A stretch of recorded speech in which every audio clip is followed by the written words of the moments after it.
Rippon for us is the place as a single farm entity, a farm individuality. Our job as family and crew that reside on this place is to, I guess, create a culture or maintain a culture that in turn maintains a relationship with Rippon, that individual. And this is that wine, that place, that individual expressing itself as something hopefully we can taste and feel.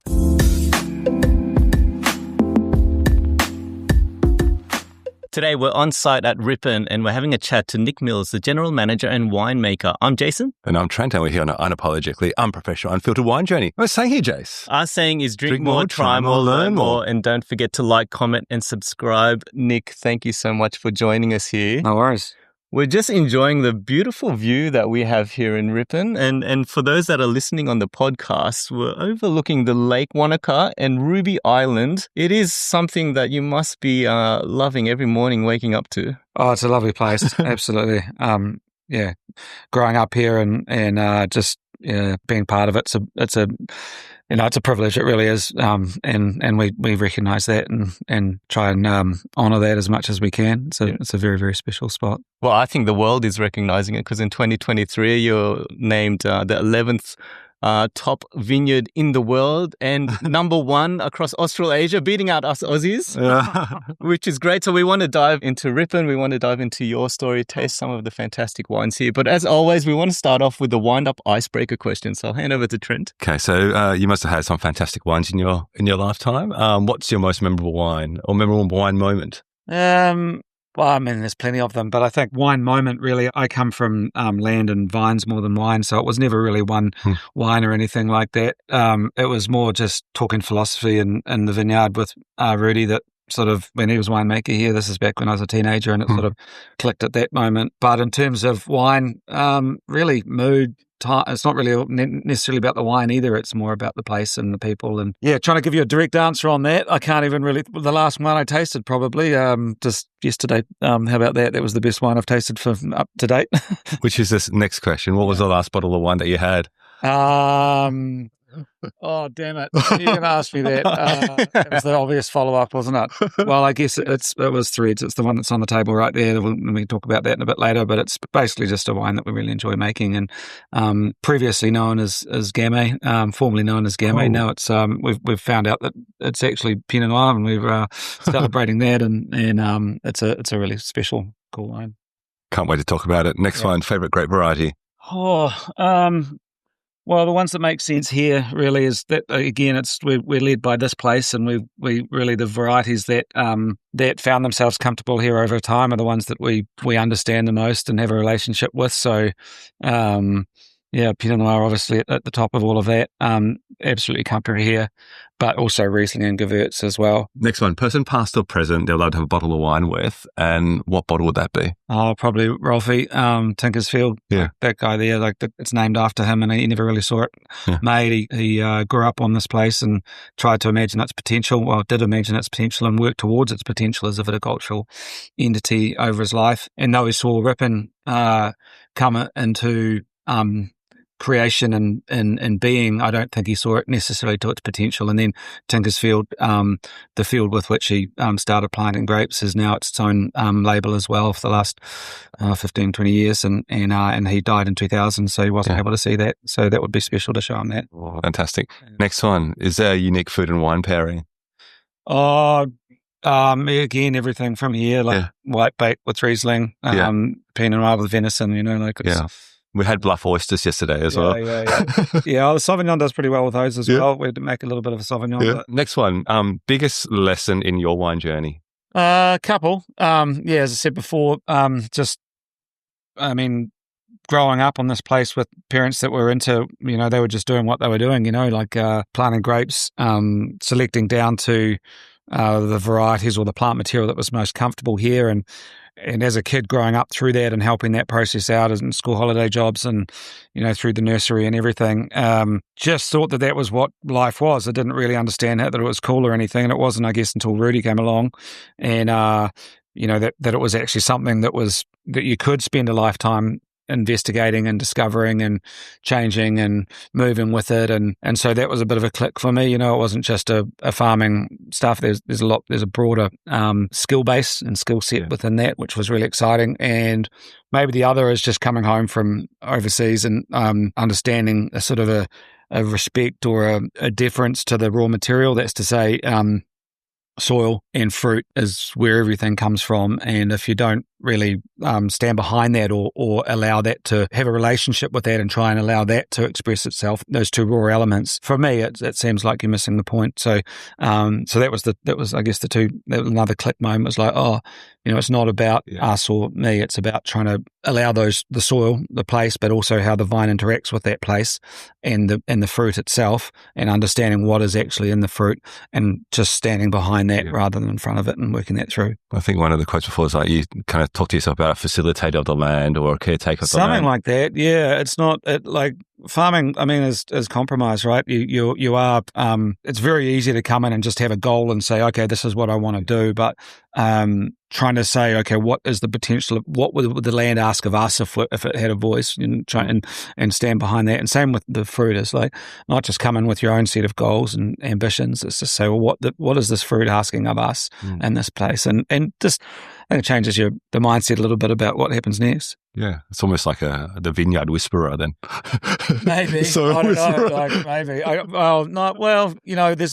don't think there's any great art to it, honestly. And I don't believe in winemaking as an art, wine growing as an art. I don't see it as it's not really mystical. There's no, like, we have a lot of cool ideas that we can talk about, but they're not, and even in biodynamics, it's all vaguely mechanical, right? It's not like, there's no spooky stuff. It's just, it's not like the whispering thing. Often you think it sounds like some sort of voodoo sort of thing, but no, it's just having your ears, all your senses wide open and just like making decisions based on all the indices that you're receiving when you're in that space. Yeah. That's the rapid fire questions, Jace. That's the icebreaker questions. Now, let's dive into Rippon and your story. And we can't not ask questions about the history of this place, because it's such an important piece. Rippon and your folks, pioneers within Central Otago, within the wine industry. The history goes back to 1912. Are you able to summarize a bit of that history for us across 4 generations? Mainly here you've got to go back a little bit before that, to be honest. But summarize, this is a piece of land that came out of the magma under heat and pressure and crystallized into hard metamorphic rock, into schist, and with this hill that we're sitting on as a roche moutonné, a hard piece of rock that the subsequent glaciers couldn't move, and so that's the start. And then because of our topography and where we sit within the balance between the west and the east and the rain shadow that happens down here, this place was mainly used for by the first people that came here, Waitaha and Katimamo. They were using this place as a place of rest and education. Wanaka means workshop or place of rest and education, essentially. So they'd bring their kids, their families here, rest here, teach hunting, fishing, gathering, genealogy, we suppose, as well. So a soft inland camp where you want to bring up your kids. That's what Wanaka is. When we came along, our family came a little bit after that. I guess we came from Australia. We had a generation and a half in Australia. We kept that a little bit quiet. But, we had the Sargoods came to Melbourne and set up Sargoods and Sons in Melbourne. Emma Rippon and Frederick James Sargood married and came out with the 10-year-old son, Frederick Thomas Sargood. They created, as I say, Sargoods and Sons. It was a import business into. They just had a tent in St Kilda. And I was importing soft goods into the gold rush that was happening in Victoria at that stage. And then their son, that 10-year-old dude, Frederick Thomas Sargood, carried on that business and became a really important businessman. He was also the first senator of the Victoria when the states became federated. And he built Rippon Lee, which is a big Category 1 homestead still there, sitting in the middle of Melbourne, in honour of his mother's maiden name. He and Marion Rolfe had 9 children who grew up in Rippon Lee, and one of those was Percy, our great-grandfather. Percy came out here to repeat the business model, basically, production and importation of soft goods into what was when we were experiencing our own gold rush here. And carried on that business, came up into Wanaka and bought Wanaka Station, this farm, in 1912. So that's where it starts. Have to say that Percy did go to the Bragato lectures. So that was Romeo Bragato. He was a dude that came around, paid by the New Zealand government, Victorian government first, then the New Zealand government, to find out whether there was viticultural potential in New Zealand. And so he gave a lecture in 1895 to the Dunedin Chamber of Commerce, and came up here. Well, so he knew of the potential of viticulture here 17 years before he bought the farm. And then what do you know, Rolfie, his grandson was the one that, eventually, figured that out and started experimenting with vines many, many years later. 1912 is 113 years ago. Yeah. Bought the farm. Wanaka Station's a large high country run. It was pretty isolated. You couldn't get diesel up here or anything like that. 80% of the whole farm was just for growing grain to feed the horses, which were the tractors. So, it was all run by horses, and 80% of the whole farm was just to feed them. When you say a station, how big was Wanaka Station? About 18,000 hectares. Wow. So that's not actually especially big for the era. Yeah. Back in those days, when the Wastelands Act, we have to acknowledge the good, the bad, and the ugly of our history, and the Wastelands Act is part of colonialism, and that came in about a decade after the treaty, and it said, any land that was deemed as unoccupied wasteland was open for land prospecting, and that was 1853, I think it was. Treaty was in 1840, so yeah, and by that stage there was a raid. Tapoho, a Warren chieftain, came through here in 1836 and wiped out the semi-permanent settlements that were here of Māori, and so that was never resettled after that raid in 1836. So this basin and basins besides were deemed as wasteland, and so when John Turnbull Thompson or Nathaniel Chalmers came in, a 20-year-old land prospector from Dunedin came in, first European up here, then John Turnbull Thompson, a surveyor, sat on the top of Grandview, which is right there, and surveyed this whole basin, and those became really large runs. They're called high country runs that were massive, like hundreds of thousands of hectares. And then they got, over the next 50, 70 odd years, they got divided up necessarily into smaller lots. And I guess we were I think the second generation of owners on this, or farmers on this land.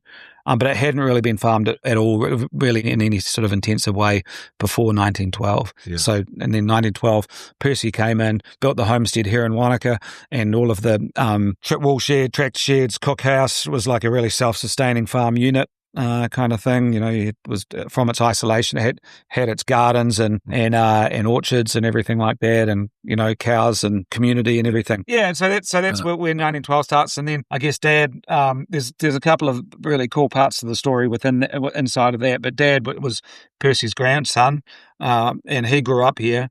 And we have to imagine now that he may have had his grandfather may have told him about the Bragato lectures and the possibility of a viticulture here. Before he died, he never talked about that. It was all just about his own experiences, which were significant, of growing up here and sitting on this hill right where we are and trying to imagine what the potential of this land could be for any sort of culture. And he used to do that since he could, 8, 9, 10 years old, walk from the station headquarters up to here and try and figure out what this piece of land could do. Wow. You said there's a bit of experimentation, like how many different types of varieties? Yeah, a lot, yeah. So, firstly, there was lots of different types of culture even before vinifera came along. But, he believed in the place. He'd studied it his whole life. And so when he came back to the farm in the early 70s with our mum, and they, had a weather station, and as I say, Dad had been watching it his whole life and trying to understand it in that context of potential for viticulture. By the 70s, now we're talking that there was really no other viticultural models down here. So they knew that they were going to have to sell a large part of the farm to raise the capital to invest into viticulture. You have to imagine by that stage there were government warnings not to plant. It was a regression of thought since Bragato. Oh. So they weren't going to be able to raise the capital through banks or loans like it. There was people saying, do not plant down there, the government even. So went around the country, getting material from different places all around the country. They had 25, 30 different cultivars, lots of different plant material, brought them back and started selecting, taking the vines that were showing the best architecture, the best bunch architecture, the best balance in fruit that didn't need pushing or pulling, adjustments in must. And we would take selections off those and put them through our own nurseries and then plant it out parcel by parcel over the next 2 or 3 decades, selecting down to the material that was comfortable and suited to this site. Where was that vine material from, though? Is that from everywhere? Europe? I don't actually know. We were kids at that stage, Yeah. but all of those early nurseries. Yeah. I'd say the DSI research station in Te Kowhata, probably up in North Island, and the Waikato, and then maybe different producer friends that he was making as he was going around talking to different people about it, their experience in viticulture, and just getting all sorts of different material from that. From that amount of kind of vine material, how did you then focus on like the ones that we have today, the ones like Pinot, that kind of floated to the surface, through that process. Yeah. So if you imagine, if you're looking at a vine and, from a varietal point of view, yes, but also from a singular plant point of view, the ones that are, issuing the best architecture and structure in them, and obviously the ones that are in the growth phase are most comfortable here, but also the ones that have got the fruit that doesn't need acid or sugar or water or anything like that to actually make a decent wine from this place. And so very quickly the wines that surface to that are Pinot Noir, Riesling, Gewürztraminer, they're the main ones. And Ostina as well. They're sitting around at the time, still there. Around that time, we're talking in the 70s, there's a lot of different stuff floating around. So, but I thought I'd read somewhere that the actual commercial part to it was in the 80s, 1986. Is that correct? In terms of when we planted, started selling. Oh yeah. So 70s mainly experimental. Yeah. We went off to France in 1981 when we were kids, and so Rolf and Lois could learn their craft, and my sisters went to primary school over there. They were completely convinced by this stage it could work, so they came back and planted the first commercial block in I think 81, 82. Yeah. And then the fruit from those wines were those initial wines from. We were making wines as soon as they started issuing fruit, but that was just again experimental stuff that was being crushed and made into wine in Te Kowhata and in that research station. I think our first bottled vintage of Rippon was 89. Yeah. Oh, 88, 89, somewhere around there. Yeah. Yeah, okay. So there's a long history there, an important history to understand how we got to that point. And what I love thinking about is that translates into what we're about to taste. Yeah. And so let's try that and see that there. So this is the 2022 mature vine from Rippon. And is there any specific stories or anything about the vintage with this that you want to share? You pour it out and I'll tell you about it. It's hard to talk about a wine when it's not in the glass. Yeah, so Rippon for us is the place is a single farm entity, a farm individuality. Our job as family and crew that reside on this place is to, I guess, create a culture or maintain a culture that in turn maintains a relationship with Rippon, that individual. And this is that wine. That place, that individual expressing itself as something hopefully we can taste and feel. It is, you said the mature vines. Yes. We do have other mature vines as well. This is the Rippon. You can see it's repeated on the label, Rippon. So it's lieu dit. It's the name of this wine or the place name of this wine is actually Rippon. You have to repeat it twice, Rippon, or Rippon Tingersfield or Rippon Emma's Block. This is Rippon. Good. We call this the Rippon. So this is all the mature vines off the whole property. This is like a Steiner version of terroir, if you like. We say it's like the handshake at the start of the day and the beer at the end and everything in between. It's like, it's not just the place, it's the culture that's maintained on that place. So there's the heart and soul, I guess, of... It's our most important wine, for sure, yeah. When we're talking about the wines, so these are the ones gone back to the 70s. That's why they're mature. 70s, we don't have any of that material left. Yeah.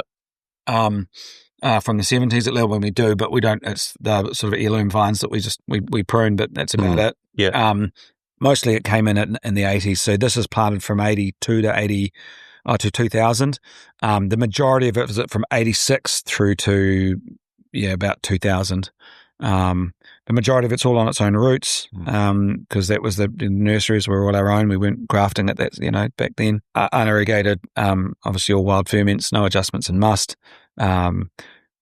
Spends a year and a half in barrel, run into bottle without filtering or refining, and then it stays up to 2 years in bottle before it's released. In fact, the one you're tasting, which is the 22, is not yet released. Oh, that'll be released soon after vintage.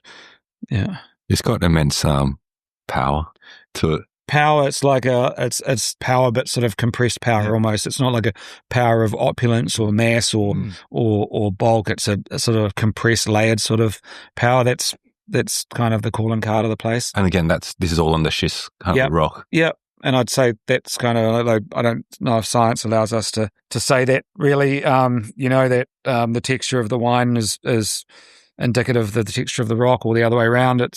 But that's kind of how it feels to me. Is it's your schist is was once greywacky, a sandstone that's been compressed and foliated. It's all leafy and layered with quartzite and mica, and I think that's the feeling you get with this wine is this sort of idea of compression and drive rather than opulence or mass or You had some time in Burgundy as well, so tell us about that and how has that kind of influenced your winemaking? It's probably a segue into the next one as well in terms of Tinkersfield, but that happened because we spent that year in school when we were kids. We had a start of life where we were bilingual when we were young, so we were able to take that opportunity and go back and study there later on. I'm talking about you're looking at me, but I've got two of my sisters and my brother and Joe, my wife, and obviously my mum. We're all kind of we have obviously studied viticulture, but not from a and wine growing, but it's not from a it's a weird thing to talk about, but it's like we didn't come to wine by having a wine experience. As I was saying before, it's we fell in love with a piece of land that we've had a long-standing relationship with, and then had to try and educate ourselves in how to look after that and ways of looking after that. And our parents had shown us that wine was the way to do that, was the way to maintain its potential as a pastoral entity. And so we ended up in trying to educate ourselves in those spaces. And for us, well, for me, I guess I was after I had a ski career, competitive ski career for a while. But after that, it was like, I was looking to try and figure out how to, upskill or educate myself in a way that would make sense of this place or help me make sense of it. And so I went to France and sort of rekindled the language that I had learnt when I was a kid. I could have gone to Lincoln or Roseworthy or, somewhere which was, I wasn't really, the science part of it wasn't the biggest interest for me either. It was the whole craft as well. So it felt like that would probably be easier to find in France. And got to Burgundy and why? There's the Pinot Noir connection, but I didn't, honestly, it almost could have been anywhere. I didn't really know anyone in France anymore at that stage. So, but I found a school in Beaune and the CFPPI de Beaune, and so I took off there and then just found a bunch of families that took me in and handed me around and looked after me and just gave me the most amazing gift of 4 years, and over a 4 year period of just incredible experiences and it was just an absolute treat, really. I just couldn't. It was a ridiculous opportunity, and I just sort of strung as many work permits as I could do together to just stay there as long as I could and pick up as much as I can. But it's picking up. It didn't feel like I was pulling things in and holding. It was actually just the experiences of living with these wonderful families and sharing those moments with them and that in itself, I think, educated or informed the way that we maintain a culture here and maintain that and take on our craft. Yeah. And you mentioned that there is a strong linkage to this wine here. So I might hold this up to the screen. So it's the 2022 Tinkersfield from Rippon. And do you want to talk through the linkage there? Yeah, well, Tink was the dad. That was his nickname when he was at school. And it's the field that he, looked at since he was a kid, since he could pretty much walk out here. It's the piece of, when you see the photo, that's that piece of vineyard down there. Tinkersfield is more of like a doffing our hat at cultural reference point as Pinot Noir growers. If the Rippon is more like a Steiner version of terroir, these are more, Burgundian constructs, like singular sites, singular climat within the site itself. So Rippon's, if you like, is the orchestra. Yeah. Then you might have a couple of soloists. We've got Emma's Block and Tinkersfield, a couple of others as well that we put into bottle to allow that more sort of micro version of terroir to show itself as well. So a specific site. It's a specific site within Rippon, yep. Whereas the Rippon's a bit of a blend of the whole farm. Yeah. Yeah, of all of the sites, including Tinkersfield and Emma's Block. We've got a visitor as well. Yeah, this is Robert. Robert. Or Robbie. Welcome to the podcast. Yeah. So, it's north facing, so it gets a little bit more afternoon sun. So it's often a bit warmer, a bit more giving, but it's on pure schist. It doesn't have any clay, as Emma's block does. Very coarse schist gravel, so that, again, compression, detail, sort of foliated feel, power through articulation and detail rather than mass. Yeah. Comparing this one to the Rippon is definitely a lot bigger, and the tannins a lot bigger. This is a bit more... Yeah, singular, I would say, maybe.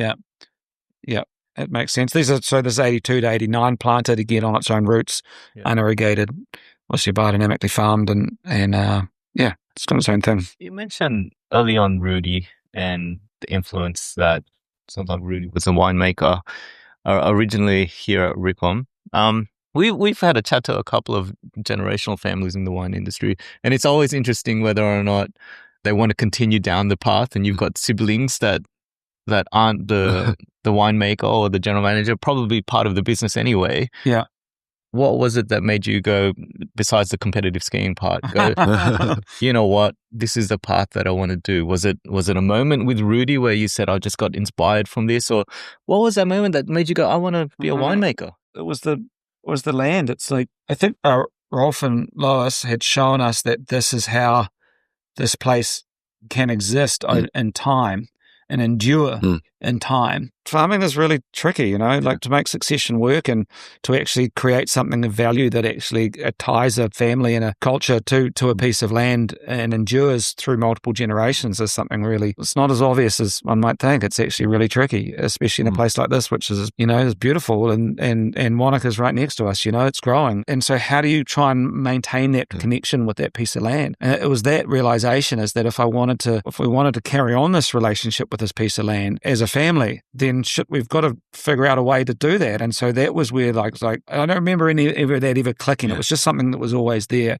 Growing up, it's just like suddenly it's just like, oh, like this is could be impermanent. Yeah. Where it's all of the experiences we've had of having this connection with this crazy, sacred, beautiful place could be ephemeral. Yeah. It's like you've got to actually lock it down somehow. So that was from your family and what you'd grown up in. Yeah. I'd always thought it was from your experience in Burgundy, but that sense of protecting this land and this place and the emphasis on it. No, right. No, that's how we grew. Dad, it was organics. Dad, I mean, even before that, when you think about Wanaka Station, it was like a high country, an isolated farm that was like, they wouldn't have put the word biodynamic on it, and I don't know what they were putting on the land back in those days, but just the idea of a singular farm entity is really powerful. Yeah. It's like New Zealand has this, the Whanganui River, right? Is the only, was the first place that was in European way to the European mind, an inanimate object or geographical feature was granted its own right as an individual, as a human individual, as an individual. A legal right. So the Whanganui River has its own rights as a legal entity. Yeah, as an individual, as a human thing. One. Yes. And in terms of it's kind of like animism, right? It's like you've got this piece of land. For us, it's this piece of land that is alive. It doesn't necessarily have a spirit per se. Like my sisters would probably disagree with me on that, but like it's an individual with which you can maintain a relationship. And I think it's been in our family for a very long time, possibly even before Wanaka Station. Rippon Lee, Melbourne was all of the irrigations are huge botanic gardens. It's all run off the town stormwater. It's like it was sustainable design before we even used that word, and I think that's and it was creating a sort of a permaculture environment, like whatever the words are we use today. Like same with Rippon with Wanaka Station. It had a cook shop with a bread oven in the middle of it and 2 live-in cooks and gardens and orchards all around it to feed the community. They'd come in and eat and go back out onto the farm. Had inventive ways of using water to grind grain and make electricity.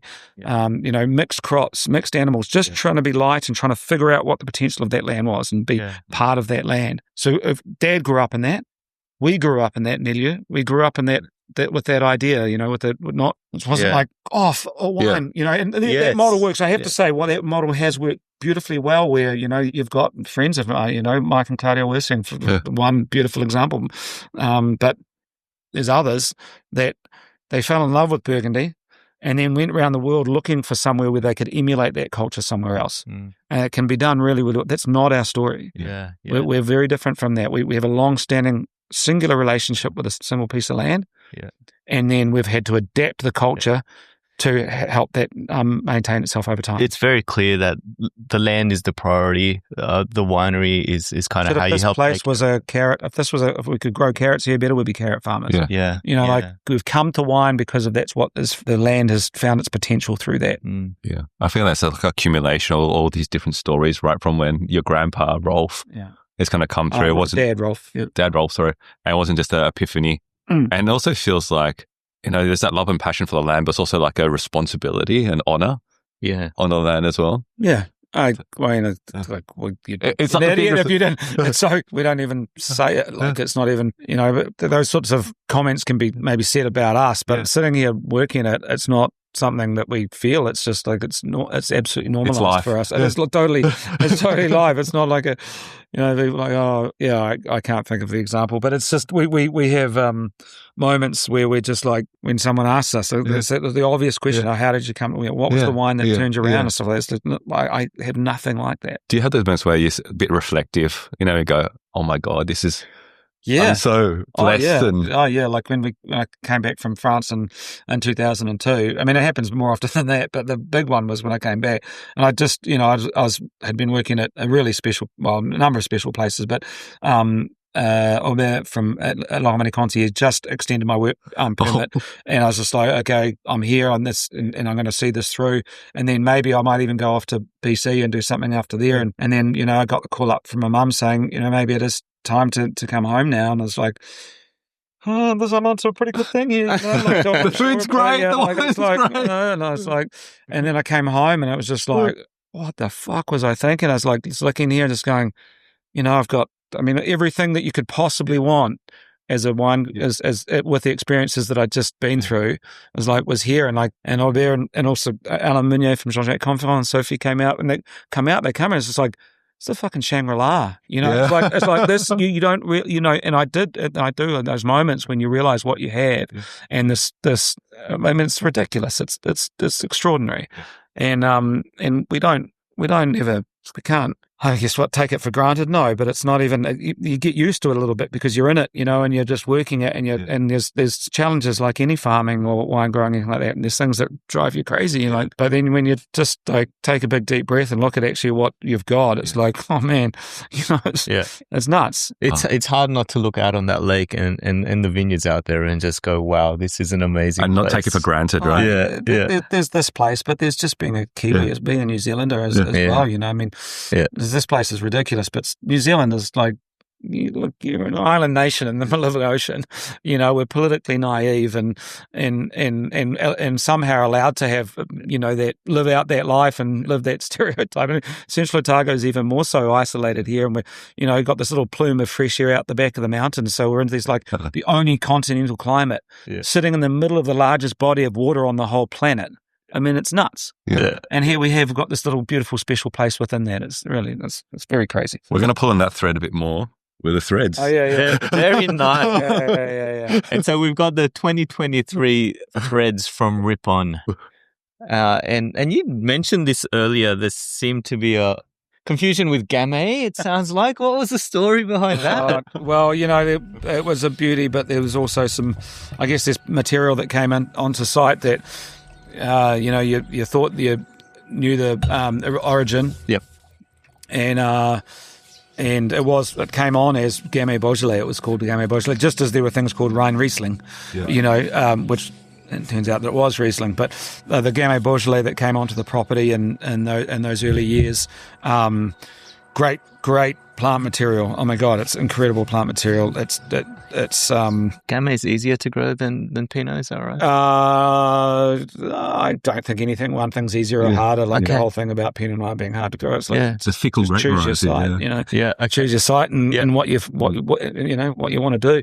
I think there's other varieties that are just. I don't know about difficulty. Like it just is. This is difficult. Work with the land. Difficult as you make it. Yeah. But anyway, through what we understood to be Gamay for 40 years, we were making rosé out of for a long time, and it was like strawberries and cream, and had all of the amazing Gamay precursors, and it just performed in exactly that way. And by 2011, we had guys like Julien Sunier, a mate of mine that I went through school with over in Beaune, and when he set himself up in the Beaujolais.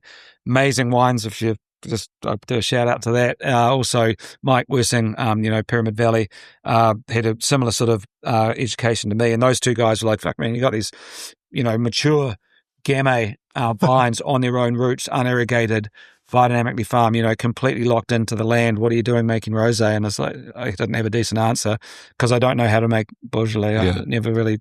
And so, I just figured that part out. And in 11, we made it into Gamay Noir, and we've been doing so ever since. And it's absolute pleasure to make, real fun thing to have on. And of course, it's great to be part of that story and community of Gamay producers and natural wine as well.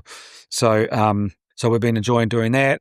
And then just last year, we found out that plant material is actually genetically Pinot Noir. And what drove that? Like, why did you want to? Why did you want to check that out? It's a bit of a story, but have a drink first. Does that taste like Pinot to you? Okay. I guess what happened was, like over the years, there were other people that were looking at the Gamay. Well, Gamay became fashionable, and we had some material that was of interest, and so we started. There was one or two other people that we took cuttings for and gave those on, and that material got tested for its own reasons, because an ampelographer was coming through and saw that it was like, he had some doubts on whether that was actually Gamay.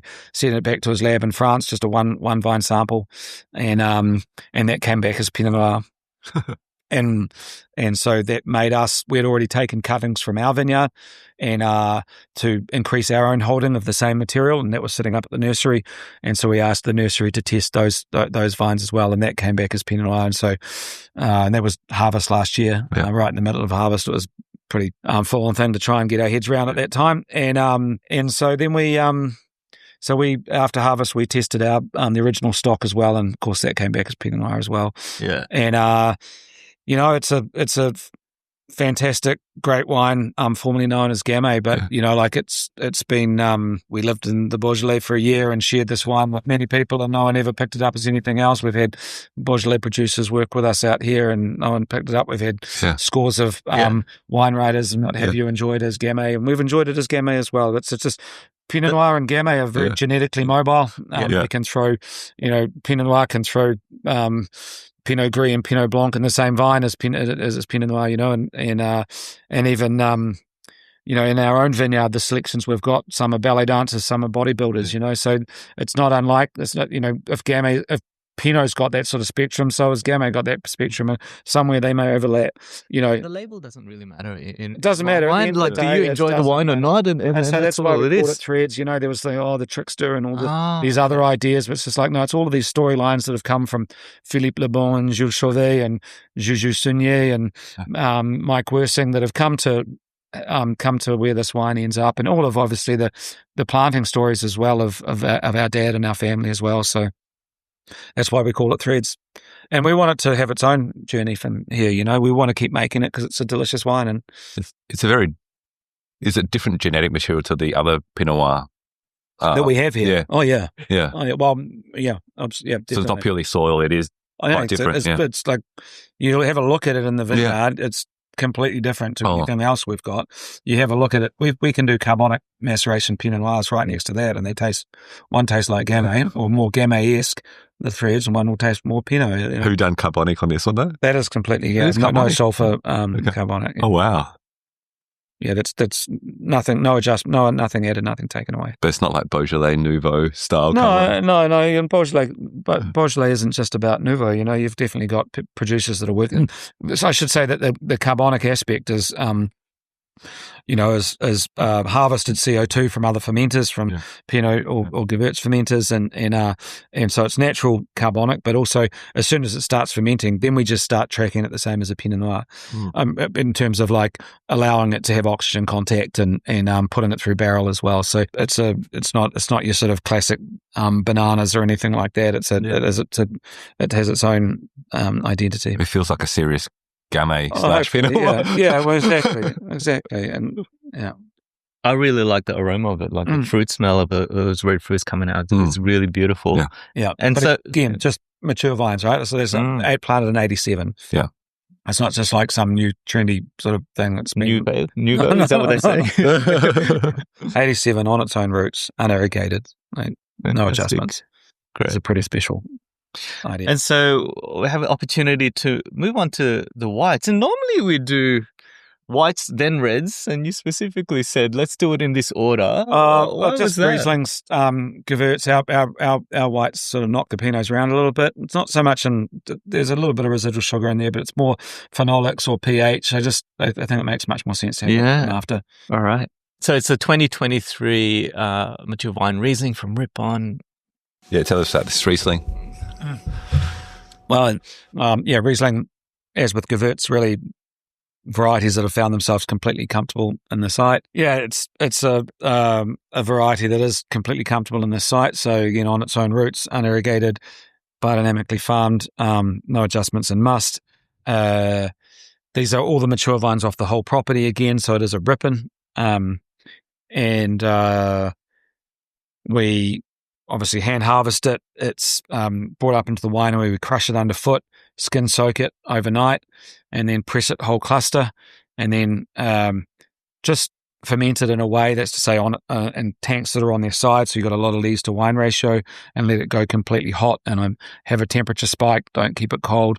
It might volatilize more aromatics out of the wine that don't return, but really you're autolyzing, extracting more dry matter, more amino acids, more tactile. That's why the texture. It's the textures in there, yeah, because it sits on primary lees 3 months unsulfured as well. So again, you've got all that tactile pickup that you get from that. Is that common for Rieslings in Central Otago to have lees aging? Not. I don't know that, but like if we, for us, place is expressed in shape and feel, not in smell and flavour.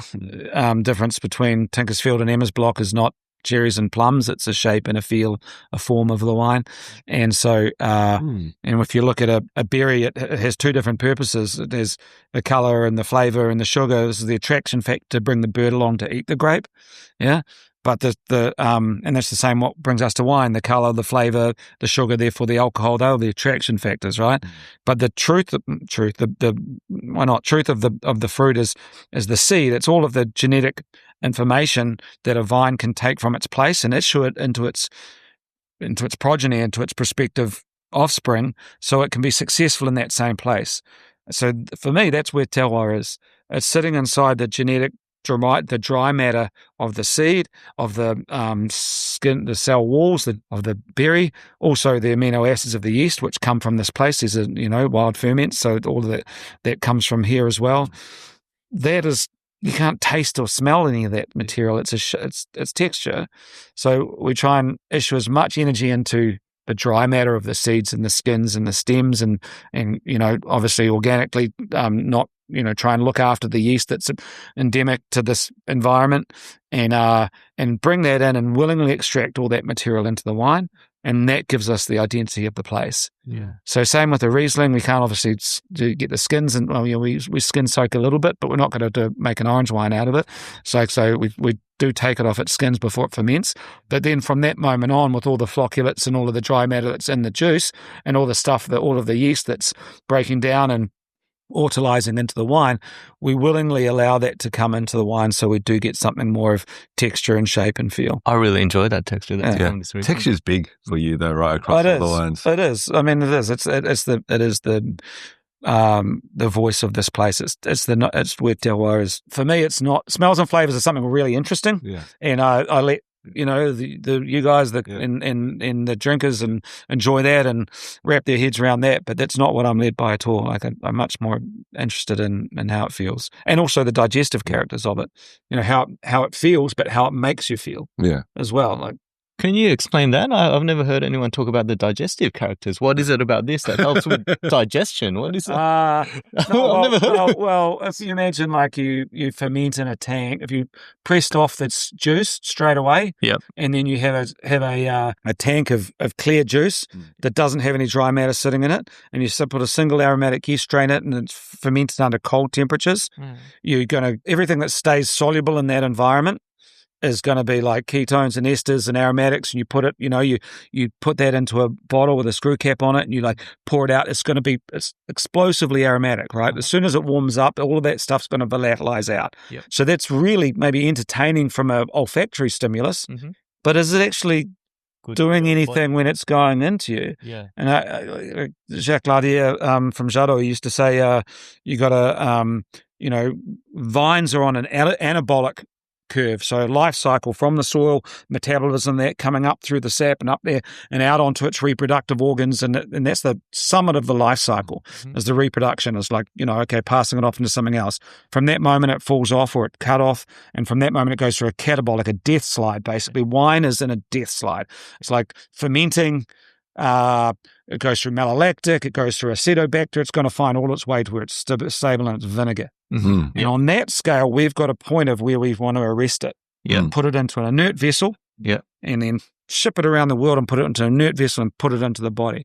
And you can have that right up against next to the fruit here as an aromatic, like olfactory stimulus, or you can have it right down here, vinegar. Vin, vinegar, apple cider vinegar is the digestive quality, right? It's like, there's that scholarly question about whether when the Roman put the sponge of vinegar in Jesus's face, this is history, whether that was a good thing or a bad thing. And some people say it's like to make it interminably thirsty. But I was like it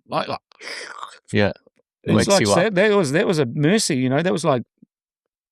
It's something good, and your saliva comes up and you bring it in, and I feel like it wakes you up. It wakes you up. Tonic, tonicity. We talk about tonicity in wine. Like a tonic. It's something for the body, and so the way that we're making wine, I think, is closer to vinegar. The vinegar, in its own way, it's closer to there than it is to the fruit. It's gone past that, and so it's something that's, I think, for the body, not just for the olfactory senses. Thank you for explaining that. You explained that really well. I get it. Wine, vinous, vinegar. It's linked. Imagine when wine was, not to say it was better, but imagine when it was shipped around in its transport vessel in a barrel, and it went to a negociant, or it went to in a smaller one into a pub, and they would have drunk it all the way down until they were putting it on their salads. Wow. That's vin. That's wine. And it's a succulent, salivaceous sort of digestive something that happens with that. Now that we've been able to stabilize it to this level and put it in these tiny vessels, now we capture this aromatics, but we don't have to keep it just at that level.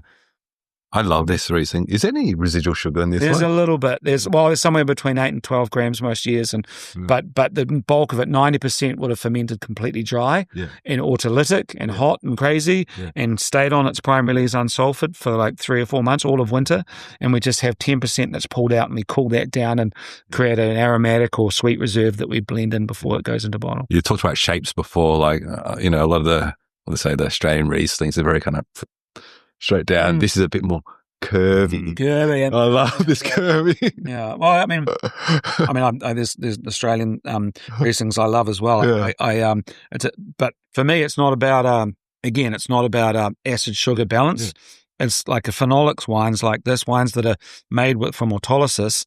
You have the tension isn't just sugar acid. It's this perceived creaminess that you get from autolysis with a phenolic catch at the back, a perceived dryness. So you've got this sort of perceived creamy / sweet sort of entry with a phenolic perceived dryness at the back, and that creates the tension rather than just acid and sugar. And I think that's the interest. Still acid there. There's like this kind of honeysuckle, but what I love about it is also the length on it as well. Like length that creates the length. Oh right? Wow, that creates the length because the phenolics that are still there are still giving you saliva and still moving and mobile and Thinking about shapes, the shape I have is like this smile. It is great. Yeah. Look, we're probably towards the tail end of the interview. Did you have any last questions? No last questions. I probably had one, which is you've been in this game for some time. Looking back on it, what's your proudest moment? Just getting to a place where I've got people around me that can help this place, well, have created their maintained or developed their own relationship with Rippon. That's not family. Family, it's kind of easy. It's kind of by default almost. But, there's a number of people, there's people around me, around us that have been here for a long time and that have developed their own relationship with this environment and this place and that individual hopefully as well, and under their own terms. And, we've had times in our lives, whether through trauma or other things, that we haven't been able to be present 100% of the time here. Yeah. And to see that Rippon and that interaction and that process and that craft carries on without us, it's just like, fuck, that's success. Yeah. That's total success right there. It's actually that the place keeps on going, whether we've got our thumb on it or our imprint on it, every day, every hour or not. It's created its own sense of inertia now. Yeah. And that's gorgeous, Yeah. That thing to be proud of, the succession and the future generations of this land. Absolutely. That's another thing. As long as we can get the future generations to fall in love with this place and then want to hold it on to it and have that sense, maintain that sense of belonging over time. Yeah. Through wine, hopefully, if that's what has its potential. But the whole question here is about land security and land connection and maintaining that pastoral identity over time. Yeah. That's what we are. That's who we are, and that's what we try and do. And the wines allow us to do that. It's not the other way around. Yeah. It's very hard not to fall in love with this place. Just looking at it. Look, Nick, we're very grateful for your time. Oh, pleasure. Did you have any last messages for our Australian audience? Anything that you wanted to share? Any future things coming up? Not really. I mean, just to say that, I feel like Australia's a domestic market, and I know we have our own identities and stuff, but we just really enjoy whenever I come over there and share our wines with people. People identify with us, and we, every time you drive over that Anzac Bridge and see the dude there, it's like there's something, right? There's something really that we've got, and it's something that I value, and I think we all continue to value. And in terms of the wine, they've been super well received over there. It's not and you've got some Australian Pinots that are kicking it at the moment as well, and that's a beautiful thing, and I think that's of massive value as well. I haven't been back for a wee while, and I'm looking forward to the next time it happens and come back and see you guys and carry it on. Sounds good. Did you have any last reflections? No, I think last reflection is really that kind of love and passion for the land, and that also translates to what we've seen across the glasses and really true reflection of the land as well. And it's been a joy. I don't think I had many Rippons before, but like having this flight, it really kind of showcased what Rippon's about. I love it. Sorry, it's not a bit funnier. No. Like when I do feel a little bit is that like how you introduce your podcast, and I think it's so important. Wine for the people is so important right now, and the whole question around fine wine, whatever the fuck that means. I don't know. Wine for me is like this tensile strength. It's not a prestige or whatever fine wine means, but getting wine to people and people understanding that it's actually as a agricultural product, that it connects people with land, is something that I'm most interested in, but that's not particularly sexy or funny right now. Maybe it is. And the way that you introduced this podcast was awesome. And I was like, oh my God, can I create something? Can I be, no, this is who we are. We are kind of serious because it's nature. It's we're serious. Nature. We're informed in this place. It's not like we're flip. Our brand's not flip. It's not. Yeah. anyway, that's another. That's another. Nick, you've really given us a different perspective on how to view wine, and I love the fact that it's the land first, and then it's the winemaking, and you make fantastic wines. But the passion and what you bring through, and the intent of keeping this place available for the rest of the future generations is so important. I think it's a key message everyone's got to follow. Awesome. For our viewers out there, definitely visit Rippon here in Wanaka. You'll enjoy the view straight away, but come and taste the wines as well. All fantastic range. Nick, thank you so much for joining us again. Make sure you book online if you're going to want to come to the cellar door. That's the only thing. Is like people come out because it's all done online, and we've got a gate so we can have control and we can actually take care of people. Yes.